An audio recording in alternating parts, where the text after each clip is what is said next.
Nestled in the rolling countryside of Pike County is a town that changed the course of history, New Philadelphia, Illinois.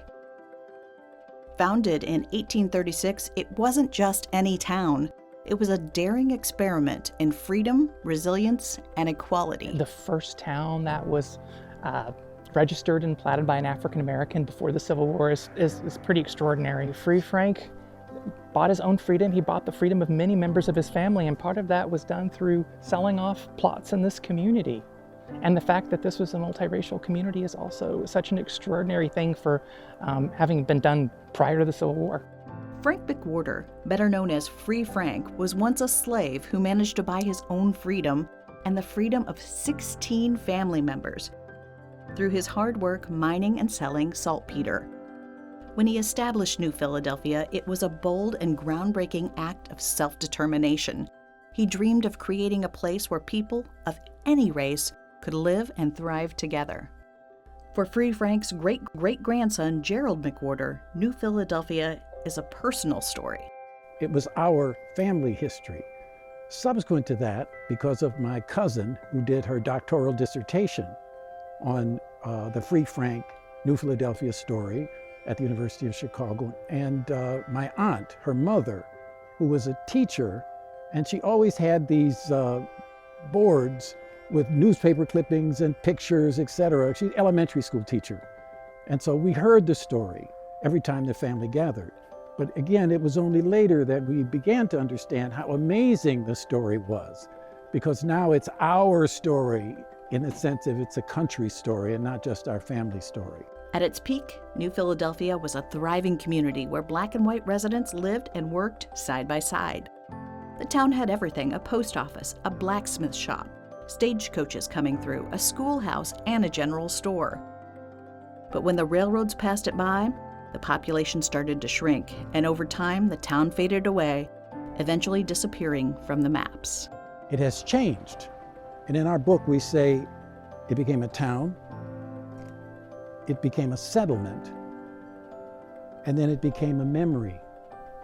And it's now being recreated through the archaeological dig and through the fact that it's now a part of the national park system. And what's interesting, we found out when we came here that people had never forgotten New Philadelphia. There are people who always remembered New Philadelphia. And it wasn't just the McWorter family, there were other descendants. In 2005, New Philadelphia was designated a National Historic Landmark. Today, it serves as a powerful reminder of the intersection of race, resilience, and the American dream.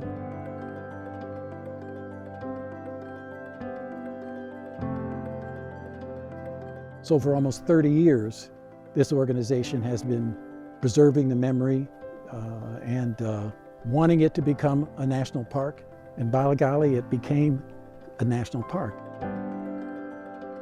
Many have lived their whole lives in nearby Barry, Illinois, and don't know this historic story. But it wasn't until I came to work at the Barry Public Library, I was the library director. It wasn't until then that I really heard the story, and it's a fascinating story, and then you can't help but look into it and learn more about it. And it's just fascinating. So then later I found out there was a family connection. Directly behind me, about 2 miles back, is approximately the place where my great-great-grandpa had his homestead. And right here is where Gerald's great-great-grandpa had his homestead. And it's just kind of neat to know that they were there. I've heard that family story, that they had business connections. I like to think that maybe he even was sympathetic to the Underground Railroad aspect. But I believe that he was a special man. He was smart. He was an entrepreneur. He was visualizing the future for himself and his family. Free Frank fought for equality, freedom, and even the right to claim his name.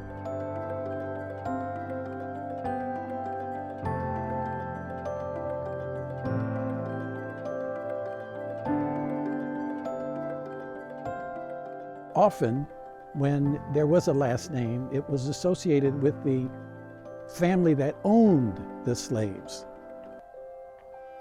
My great-great-grandfather was owned by McWorters, that spelled their name McWhorter. Subsequently, after he moved to Illinois, he got the Illinois state legislature to actually pass a law known as the McWorter Law, where he could then, as a freedman, sue and be sued. He had a place, a standing in courts, etc., which was quite unusual for the time. When he had that law passed, he took the H out because he didn't want the people from Kentucky or South Carolina to come to claim that they own this land based on that name. And so, whereas many people think of the last name as a slave name, we think of it as a freedom name. Free Frank and his wife Lucy built the town from 20 blocks of rural Illinois land, creating a legacy that continues to inspire generations. Their story shows how working together can pave the way towards equality.